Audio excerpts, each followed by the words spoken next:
ህይወት እየከበደ ነው። ብዙዎቻችን እንደ ኢትዮጵያ ስታንዳርድ በልተን ማደር ቤዚክ ኒዶችም የሚባሉትን ነገሮች ማሟላት እየከበደ ነው። አንዳንዶቻችሁ ደግሞ ኢንስታግራም ላይ ስንገባ፣ ሊንክድኢን ላይ ስንገባ እንዲሁም ደግሞ ዩቲዩብ፣ ቲክቶክ፣ ፌስቡክ ላይ የምናየው ነገር የማይታመን ኢንታንጂብል የሆነ ነገር እናያለን። ማለት በጣም ጥግ ወጣ ኢትዮጵያ ውስጥ ናቸው እስክንል ድረስ እናያቸዋለን። የሆነ ሌክዠሪ የሆነ ላይፍ እየኖሩ እናያቸዋለን። ምንድነው የተለያየ ዓለም ውስጥ እየኖርን ያህል ይሰማናል። ስለዚህ አንድ ሚስጥር ነገራችሁ። በዚህ ቪዲዮ ውስጥ አንድ ሚስጥር እነግራችኋለሁ። ቪዲዮውን እስከ መጨረሻ ለማየት ሞክሩ። ለማታውቁ ሰዎች ተመስገን ይባላል። ሶፍትዌር ኢንጂነር እንዲሁም ደግሞ ፉል ስታክ አፕሊኬሽን ዲቨሎፐር። ዩቲዩብ ላይ ቁም ነገር ለማየት የምትመጡ ልጆች ካላችሁ ናይል ፎር ዩቲዩብ ቻናል ሰብስክራይብ ያደርጋችሁ ፋሚሊ።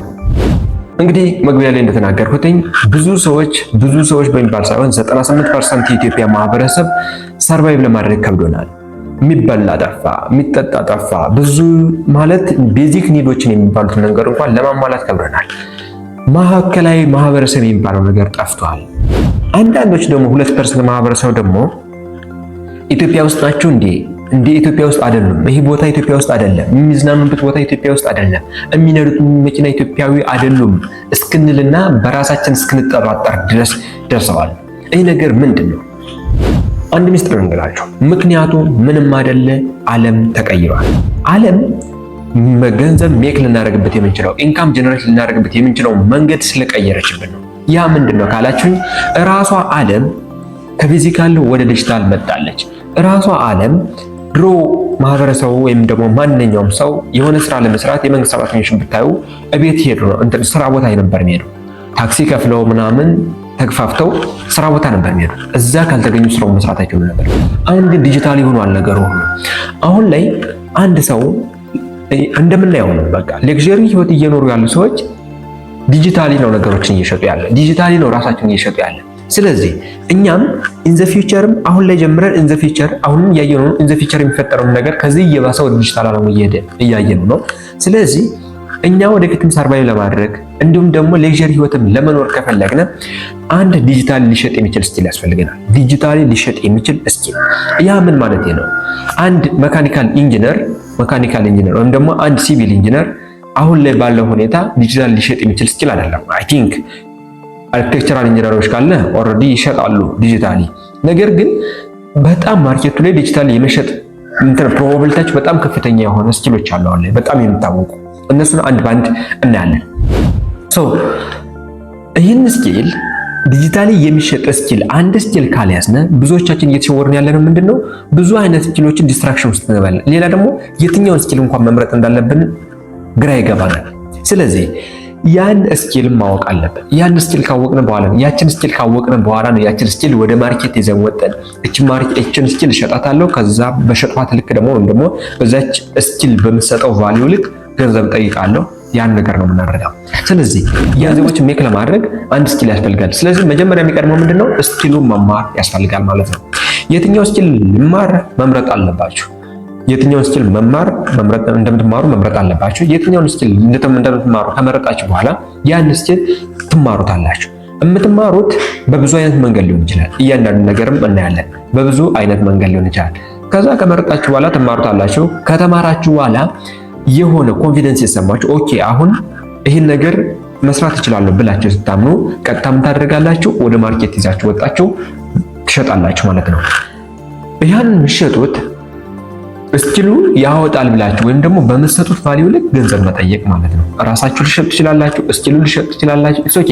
ሶ ይህን ነገር ሁሉ እናወራበታለን። ስለዚህ አሁን ላይ እዚህ ጋር ጥያቄ የሆነ እዚህ ጋር ለመድረስ ነው። አንድ ሰው እንዴት ልምረጥ? ምክንያቱም አንዳንዴ እኔ ሶፍትዌር ኢንጂነሪንግ ተማሪ ስለሆነ ቴክኖሎጂ ውስጥ ኦልሬዲ ስላለሁበት የትኛው ስኪል አዋጭ እንደሆነ የትኛው ስኪል ላይ መማር እንዳለብን ዘላቂ ሰስተኔብል የሆነው ገቢ ሊያስገኝ የሚችለው የትኛው እንደሆነ ኦልሬዲ ዲቴክት አድርጋለሁ፣ እለየዋለሁ። ነገር ግን ከጤና የሚመጡ ከሶሻል ዲፓርትመንት የሚመጡ ተማሪዎች እንዲሁም ደግሞ ከቴክኖሎጂ ውስጥ ካሉ ዲፓርትመንት ውጭ ካሉ ዲፓርትመንቶች የሚመጡና አክቲቭ ኢንካም ማግኘት የፈለጉ ወይም ደግሞ ይሄ ዲጂታሊ መኒ ሜክ ማድረግ የፈለጉ ሰዎች የትኛው መማር እንዳለባቸው፣ እንዴት መማር እንዳለባቸው፣ እንዴት ወደ ማርኬት መውጣት እንዳለባቸው አያውቁም። ይህ ነገር እኔ ያለፉበት መንገድ ስለሆነ ምክንያቱም እኔ ከሜዲሲን ወጥቼ ሶፍትዌር የገባው ተማሪ ነኝ። ከሜዲሲን ወጥቼ ወደ ሶፍትዌር እንደገባው የገጠመኝ ነገር ስለነበረ ነው።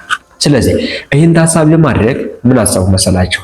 አንድ ተማሪ የትኛውን ስኪል መምረጥ እንዳለበት እንዲሁም ደግሞ ያን ስኪልስ በምን አይነት መንገዶች መማር እንዳለበት፣ የትኛውስ የተሻለ እንደሆነ፣ ሌላ ደግሞ ሶስተኛ እንዴትስ ያን ነገር ወደ ማርኬት ይዞ መውጣት እንደሚችል የሚያግዝ ወይም ደግሞ ሊገልጽ የሚችል ወይም ደግሞ ልትረዱበት የምትችሉት ጀማሪዎችም ጀምራችሁም ደግሞ ገንዘብ ሜክ እያደረጋችሁ ያልሆናችሁ ሰዎች ካለኝ የ2 ዓመት ኤክስፒሪየንስ ለእናንተ ሼር ለማድረግ ላይቭ ሴሽን አዘጋጅተናል።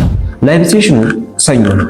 ሰኞ ማታ ከ1 ሰዓት እስከ 3 ሰዓት ድረስ ለ2 ሰዓት ያህል ሰኞ ማለት በ6ኛ ወር 2018 ዓ.ም ከምሽቱ 1 ሰዓት ሎካል ታይም ጀምሮ እስከ 3 ሰዓት ድረስ ላይቭ ሴሽን ይኖራል። እዚያ ላይቭ ሴሽን ውስጥ እያንዳንዱ ነገር የትኛው ስኪል አሁን ላይ ማርኬት ላይ እያበላ እንደሆነ እንዲሁም ደግሞ ያን ስኪልስ እንዴት እንደምትማሩት ከዛ ደግሞ እንዴት ወደ ማርኬት ይዛችሁት እንደምትወጡ ከዛም መጨረሻ ላይም ደግሞ ኦፈሮች አሉ። እኛ ቡት ካምፕ ጋር ለምሰጣቸው የምንችላቸው እድሎች አሉ። ይህን ነገር አዘጋጅተናል። ስለዚህ በዚህ ቀን ምንም ያህል ነገር ቢኖራችሁ ነገሮችን አመሻሽታችሁ ይህን ላይቭ ሴሽን ለመቀላቀል ሞክሩ። ላይቭ ሴሽኑ የእኛ ቴሌግራም አትናይል ሆርን ኮሚኒቲ የሚል ቴሌግራም አለ። እዛ ጋር ሸር አድርጋለሁ። እንዲሁም ደግሞ ቪዲዮ እንደደረሳችሁ ይህን ቪዲዮም ለማንኛውም ተማሪ ሼር አድርጉ። ሊንኩንም ቀድሜ ሼር አድርግላችኋለሁ። እያንዳንዱን የሚላክላችሁን ሊንክ ለጓደኞቻችሁ ይጠቅማችኋል ብላችሁ ለምታስቡ ለእያንዳንዱ ግሩፕ ላይ ምንም ላይ ሼር አድርጉት። ይሄን አድርጉ።